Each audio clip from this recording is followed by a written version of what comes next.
My name is Michel Murray. I'm the longshoreman rep. I'm the QP rep for the Longshoreman Union, and I'm also at the negotiation table. We are in reaction this morning about the press conference of the employer. And we have to remind the people why we are on general strike. The employer began 2 weeks ago to divert ship to Halifax and St. John, New Brunswick, and in the same time, New York. At the same time, they changed our salary for the night shift, the midnight shift, and the weekend shift, reduced them for 50%. We have no more option than to go on a limited general strike to be sure that we're gonna have an equal power with the employer at the negotiation table. 2 days ago, the employer called us to take 477 containers out of the port. We already say since the first day of strike that we've got the longshoremen gonna take all the container or in link with the pandemic, and we're gonna get out of the port this container and to be sure that it's gonna go to the person who gonna receive this container. Employer asked for it's fire. Iron, yeah. Iron and sugar to be done as work, and they already lost on the CLRB with the decision of CLRB on the last June of this year. We are hoping to receive the information about the 477 container by the employer to be sure that it's first in link with the pandemic, and we're gonna do the container like we said. But at the same time, what we saw is the employer refused to give us the information about what inside the container, and instead of being more open with the information, go in the media and said, I asked the longshoremen to do the job, and if they don't, it's gonna be scab worker gonna do the job. The union never saw in the world a place where scab workers are asked for work and who everything's going well. It's a kind of provocation that we could not accept, and I asked Mr. Tessier to revisit his mind about the utilization of the replacement worker, or what we call scab. It's going to put more fire, more pressure in this negotiation, and this is not what we need from now on. We are open to check till tomorrow morning what's inside the container if the employer tell us what's inside. At the same time, if they continue with the fact that he's gonna take a replacement worker tomorrow, we're gonna make an appeal to all the union movement to come in our picket line to be sure that our right to strike that we obtain legally is gonna be respect by the company. 3 times we offer a truce to the employer, and 3 times he refused, because what he want us to put our right to strike in the garbage, and the obligation to have a kind of arbitration at the end if we don't have any settlement for our contract. He lost it in the tribunal. He could not ask for something he lost in the tribunal by the way that he's taking to treat us about the replacement worker, or to ask the political or the public of the public to have reaction to do the job that the CLRB didn't recognize as significant for essential service. I don't think people eat iron. I know we need sugar for sure, but it's not. There's only one company in the port that who do sugar. It's Lansing. Is it Lansing? Yeah. Yep. And there's another sugar company around the world, and here in America. Then I don't know why Mr. Tessier is trying to do this. I think if he put more energy in the negotiation table or the negotiation of a truce, could be more profitable for both parties. But if he continue in the line to use a replacement worker, he's gonna have an indelible tattoo in his chest that he says he's gonna be the first one in 50 years in our industry to use cab worker in our industry in a legal strike. Then he's gonna have to live with it for the rest of his career and his reputation. He is the one who took this decision, not us. You have a good reputation in labor relation, Mr. Tessier, but this kind of decision is out of mind. We think it's out of mind, and it's just provocation by the employer. We're going to continue to negotiate. We're going to be open to see the information about the container. If the employer is open mind to give us the information. Already last Friday, we asked the employer about 4 pharmaceutical container. A company from Ontario called us. We said to the employer, this is the number of the container. This company has to take the 4 container out of the port. The company already said to the union that he have 4 trucks in Montreal to do the job.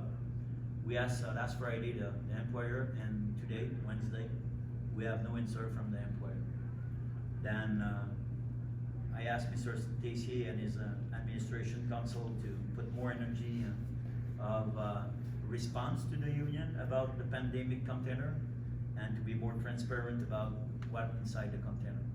Like I said before in French, if there's perfume by Coco Chanel inside the container gonna rest on the dock for sure.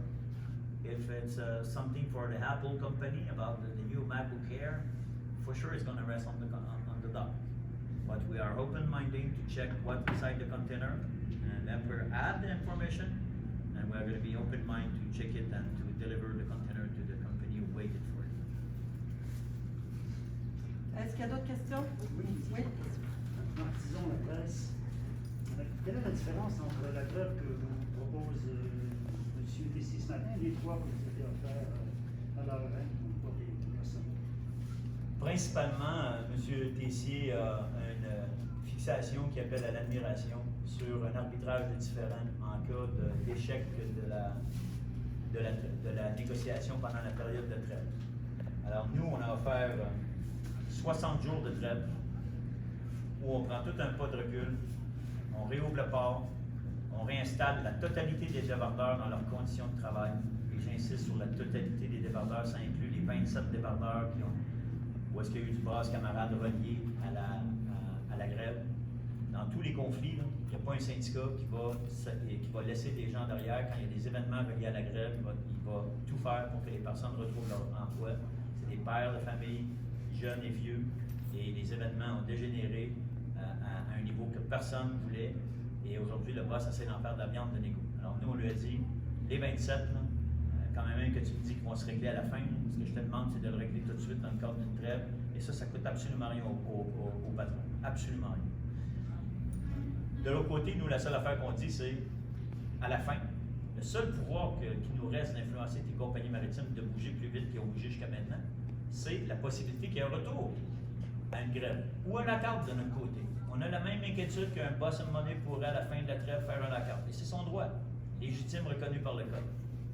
La différence qu'il y a entre les deux parties, c'est que l'employeur dit non, je veux que tu prennes ton droit de grève et que tu le mettes aux poubelles et que ce soit un arbitrage de différent.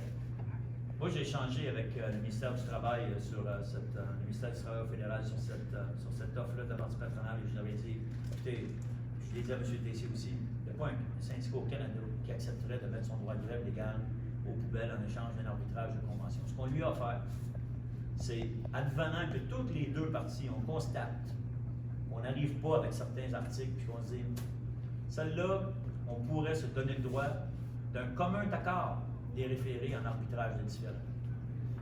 La différence, c'est que nous, on leur a offert d'un commun accord, si jamais on juge à propos de demander à un arbitre d'en disposer. Et l'employeur lui dit, non, c'est pas d'un commun accord, c'est obligatoire si on s'entend pas au bout de 60 jours. Alors nous, notre grande crainte, et ça serait la crainte de n'importe quel syndicat, on s'imagine bien que l'employeur, pendant 60 jours, pourrait très bien s'asseoir sur ses mains et attendre que 60 jours s'écoulent et demandé un arbitrage de convention sur l'ensemble de nos conditions de travail. Je ne connais pas un syndicat qui va confier une tierce partie des dispositions de sa convention collective à être disposée. Je n'en connais pas.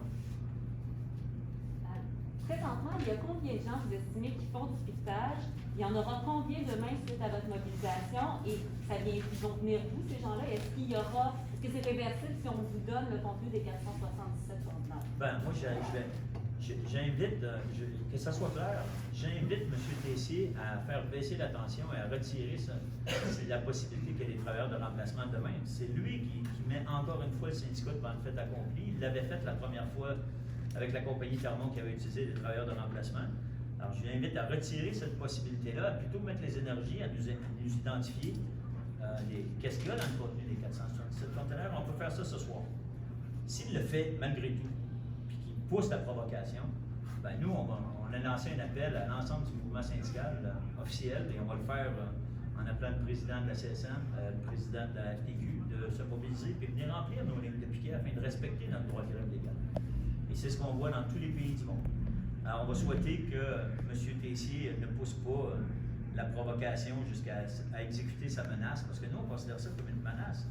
On lui a dit, dis-nous les conteneurs de pandémie. Quand on a répondu hier, dis-nous lesquels sont des pandémiques liées à la pandémie et qu'est-ce qu'il y a dedans. Et il refuse de nous donner cette information-là. Alors, s'il y aurait véritablement des conteneurs, j'espère qu'il est assez responsable pour nous les identifier et qu'on va les faire sortir le plus rapidement possible. C'est pas ça qu'il me dit. Il nous dit, j'en ai qui sont reliés à des considérations économiques. Est-ce qu'il veut que les 75 conteneurs qui sont dus pour la SAQ, puis il y en a eu un 10 par le biais de Halifax, puis il en attend d'autres, et s'il y en a encore sur qui, ils s'en allent à SAQ? Ça ne fait pas partie des services essentiels, le vino qui vient de France, d'Italie ou d'Espagne. Alors, s'il nous identifie, on va pouvoir dire, regarde, celui-là, on est prêt à te le faire, un peu, celui-là, on est prêt à te le faire, un peu comme vous avez dit, si jamais il y en a qui sont sensibles pour certaines régions du Québec, on va le faire. S'il y a des conteneurs de crevettes, je m'excuse, on va acheter des crevettes locales. S'il y a des conteneurs de fromage de France, ben malheureusement, on ne les sortira pas parce que c'est pas un bien essentiel, puis il y a des fromages locaux qui peuvent s'acheter aussi. Alors, c'est tout ça qu'on serait capable facilement de s'entendre, mais il y a une opacité sur l'information et il nous met devant le fait accompli que si on lui dit non, il va utiliser des travailleurs de remplacement. Vous vous attendez à combien de gens demain? Je ne pourrais pas vous dire, je connais la FTQ et sa forte mobilisation lorsqu'ils arrivent que le droit de grève est compromis, le droit de grève légal est compromis. Je ne souhaite pas avoir à me rendre jusqu'à là, madame. Ça sera la décision de M. Tessier. C'est lui qui va faire en sorte s'ils sont là ou s'ils ne sont pas là. Mais nous, on n'a pas le choix de réagir si jamais l'employeur met à exécution sa menace de travailleurs de remplacement. Vous attendez à ce qu'il vous réponde aujourd'hui, M. Tessier? J'espère bien. J'espère bien. M. Tessier devait prendre un petit peu plus de temps pour... parce que la dernière fois que je l'ai vu, il m'a dit, Michel, je vais réfléchir puis je te reviens. Il m'est revenu en me disant, on va utiliser les travailleurs de remplacement. Bon, et on était en train de parler d'une trêve. Je ne juge pas M. Tessier, mais la moindre des choses, c'est qu'il aurait dû me dire, bon, mais la trêve ne marche pas, Michel, et puis par un coup de fil. Il connaît très bien mon numéro, on se parle régulièrement. Mais de nous faire mettre devant le fait accompli. Parce que moi, la lettre que j'ai ici, là, quand je lui ai demandé, identifie-nous les conteneurs de la pandémie, il n'a rien identifié. Et sa seule réponse a été je t'avise que le travail requis sera effectué par des cadres travaillant à ces terminaux ou des travailleurs de remplacement. C'est les mêmes. Ça devrait être les mêmes. Il y a une mauvaise interprétation du code. Ce qui ne contrevient pas aux dispositions du code, et ce au cours des prochains jours. Alors, l'information qu'on a eue, c'est qui utilisait les travailleurs de remplacement. Bon, aujourd'hui, j'ai senti un petit changement dans le ton à sa conférence de presse. Il dit, j'offre encore aux débardeurs de. On va te les faire, mais dis-nous ce qu'il y a dedans. Arrête de jouer au chat à la souris dans un conflit qui est déjà assez tendu comme ça. Ne rajoute pas de la pression, fais baisser la pression. Parce qu'on ne l'a pas menacé, nous, à aucun moment depuis le début de la grève générale illimitée, de faire venir la FTQ sur les lignes, puis de bloquer le trafic dans le centre-ville, puis d'emmerder la population avec ça. Non, on fait un droit de grève légal. Et lui, à chaque semaine, il nous arrive avec un nouvel élément où est-ce qu'il essaie de nous prendre sur le bras et de nous imposer quelque chose. Alors, j'ai dit, quand je l'ai vu avant hier, Martin, tu ne fais pas baisser la tension, tu ne fais que l'augmenter. Et après ça, une passe à la palette. J'ai dit, c'est pas une passe à la palette que tu me fais, tu m'invites à un dîner de con. C'est ça que tu fais. Alors, c'est aussi simple que ça. Fais baisser la tension plutôt que de l'augmenter. Et donne-nous l'information des conteneurs. Alors, n'en tient qu'à lui que tout se passe bien les prochaines heures. On n'est pas des violents, des intimidateurs, mais notre droit de grève, on va le protéger. Et le syndicat des débardeurs a beaucoup d'amis dans le mouvement syndical. En fonctionnement général, habituellement, il y a une grande collaboration entre l'employeur et le syndicat, puisque vous avez une partie vous gérez les formations, vous gérez une partie du recrutement, etc. Ça implique une belle relation entre l'employeur et le syndicat. Dans certains départements, je vous répondrai dans certains départements. On sent là qu'il y a quand même quelque chose de très tendu, de très vicié. Qu'est-ce qui va rester de tout ça? Est-ce qu'il va rester une ambiance pourrie, encore plus pourrie que par le passé, à votre avis? Parce qu'on a senti qu'il y avait quand même beaucoup de tensions avant même qu'il y ait cette négociation qui démarre. Je vais vous résumer ça en une phrase. M. Tessier a été embauché pour changer les relations de travail dans le port à Montréal lorsqu'il a été embauché en septembre dernier. Et ça a été un vent de fraîcheur pour le syndicat des débardeurs quand M. Tessier est arrivé avec le discours qu'il tenait sur le respect qu'il y avait des débardeurs, la considération qu'il y avait pour le travail que nos gens faisaient, sur les horaires de travail que nos gens avaient à travailler jour, soir, nuit, fin de semaine. J'ai établi une relation très proche avec M. Tessier personnellement, dans le cadre de la négociation, dans le cadre des différents dossiers qu'on a eu à traiter. Pour une raison que j'ignore, dans les derniers jours, l'homme transparent qu'il était est tombé stratégique à essayer de nous provoquer et à dire « Moi t'aider, Michel, non, tu m'aides pas, tu me fais un piège à con. » Alors fais-le pas, je te demande de ne pas le faire. Et malgré tout, il le fait. Alors je continue d'avoir un lien avec M. Tessier, mais je m'explique mal si c'est ses idées ou si c'est son conseil d'administration des lignes maritimes, parce que les lignes maritimes, si vous regardez les conflits qu'il y a dans les ports mondiaux, c'est pas des enfants de cœur, c'est des pirates qui causent des syndicats. Alors, est-ce que c'est les lignes maritimes qui lui donnent l'instruction de jouer les durs avec nous? Si c'est le cas, c'est lui qui va avoir cette réputation-là d'être un dur et de jouer les durs avec le syndicat des débardeurs. Alors, au moment où on se parle, je ne sais pas si c'est lui, si c'est sa propre initiative, ou si c'est à l'initiative de ces lignes maritimes qui sont son employeur, parce que lui, il travaille pour... C'est le président, il est payé par les lignes maritimes et le conseil d'administration pour faire ce travail. Alors, je ne comprends pas, lorsque le syndicat lui dit « ne fais pas ça, ça va monter à tension », qui nous mettent devant le fait accompli. Moi, le courriel que j'ai reçu ce matin, c'était « je vais utiliser le travailleur de remplacement ». Et on avait déjà fixé une conférence de presse en réaction à ça. Et la sienne, aujourd'hui, nous dit « je l'offre encore aux débardeurs, mais ça me prend 477 ». Non, arrête de jouer. Dis-nous ce qu'il y a dedans, puis on va s'assurer, puis on va le déterminer. Le parfum va rester là, le fromage va rester là. Puis s'il y en a des shops dans le Québec qui sont dépendants, mais il faut que ça arrête à un moment donné aussi. On est en grève, hein? On ne peut pas dire venez-vous-en les bateaux, là, parce qu'on en fait une partie. Non, on est en grève, on n'est pas en partie en grève. Mais ce qui est sur le quai, qui pourrait être lié à la pandémie ou pour certaines régions sensibles, on n'a pas de problème à l'envisager. Pandémie, pas humanitaire, on ne se questionne même pas, on les fait sur le champ, montre-nous la preuve, on les fait sur le champ. Ça fait 4 jours qu'on y a fait, ça fait depuis vendredi passé qu'on attend d'en faire 4, puis je ne sais pas, ils ne retournent pas de bord pour les sortir. Le gars de Toronto nous appelle à chaque jour à vous des nouvelles. On voudrait bien, mais pas de nouvelles de l'employeur. Est-ce que ça va laisser des traces? À chaque fois que vous utilisez des travailleurs de remplacement, ça laisse des traces pour des décennies. Pour des décennies. Ils ont envie avec ça. Et je l'ai dit la première fois qu'ils ont utilisé, il y a 2 semaines, 3 semaines, 3 semaines, c'est un geste qui peut-être est prévu au Code canadien du travail, mais en termes d'éthique en relation de travail, ça se fait pas. Ça ne se fait pas et ça a des lourdes conséquences sur les relations de travail, nécessairement, pour des décennies. Il n'y a pas un président de l'AEM, j'en ai connu 4, qui a été aussi loin.